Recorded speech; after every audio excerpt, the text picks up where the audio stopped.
Hello guys അപ്പം നമ്മളൊന്ന് സുൽത്താൻ ബത്തേരി നമ്മുടെ അൽഫർദാൻ ഷോപ്പിൽ പോയിട്ടുണ്ടായിരുന്നു കേട്ടോ. അപ്പോൾ അവിടെ ചെന്നപ്പോൾ നമുക്ക് അവിടെയുള്ളൊരു ഇത് കണ്ടില്ലേ, പുതിയൊരു ചോക്ലേറ്റാണെന്ന് പറഞ്ഞിട്ട് ഇതിൻ്റെ പേരില്ല, കുനാഫ ചോക്ലേറ്റ് ബാർ ആണ് കേട്ടോ. അപ്പോൾ നമുക്കവർ ഗിഫ്റ്റായിട്ട് തന്നൊരു ചോക്ലേറ്റാണേ. അപ്പം ഇതിൻ്റെ റേറ്റ് വന്നിട്ട് 210 രൂപയാണ് ഇതാ ഈ ഒരെണ്ണത്തിന്, ഇത്രയും ചെറിയ ഒരെണ്ണത്തിന് കേട്ടോ.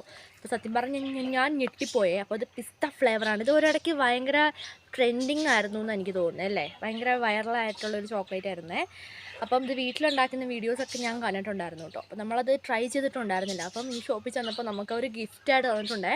അപ്പോൾ ഞാനിത് ഫസ്റ്റ് ടൈമാണ് ട്രൈ ചെയ്യാൻ വേണ്ടി പോകുന്നത്. അപ്പോൾ നിങ്ങളെയും കൂടി കാണിക്കാൻ ഓർത്തു, കാരണം എനിക്കിത് ഇഷ്ടമായിട്ടുണ്ടെങ്കിൽ നിങ്ങൾക്കും ഇത് ഇഷ്ടമാവുമെന്നാണ് ഗൈസ് ഞാൻ വിചാരിക്കുന്നത്.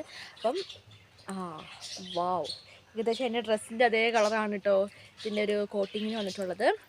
അപ്പോൾ നമുക്ക് നോക്കാം. ദൈവമേ, നല്ല രസമുണ്ടെന്ന് തോന്നുന്നു കേട്ടോ. അപ്പോൾ ഇത് നോക്കട്ടെ, ഇതിൻ്റെ ഉള്ളിൽ പിസ്ത മറ്റേ ഈ സേമിയോൻ്റെ പോലത്തെ സാധനങ്ങളൊക്കെ വരുന്ന പിക്ചറാണ് കേട്ടോ. ഇവിടെ ഇതിൻ്റെ കവറിൻ്റെ ഇതിൽ കൊടുത്തിട്ടുണ്ട്, ഇത് കണ്ടില്ലേ ഇവിടെ. അതെ, സ്മെല്ല് അമ്മേ നല്ല മണം. അപ്പോൾ ഇത് ദുബായ് പാസ്ട്രീസിൻ്റെ ഫ്രണ്ടിൽ തന്നെ ഇത് ഇവിടെ എഴുതിയും കൊടുത്തിട്ടുണ്ട്. അപ്പം ദുബായിലാണ് ഗായ്സ് ഇത് മോസ്റ്റ് ആയിട്ടുള്ളതെന്നാണ് തോന്നുന്നത് കേട്ടോ. അപ്പം നമുക്ക് നടുവേ മുറിക്കാം. അയ്യോ കടിച്ചു നോക്കാവേ.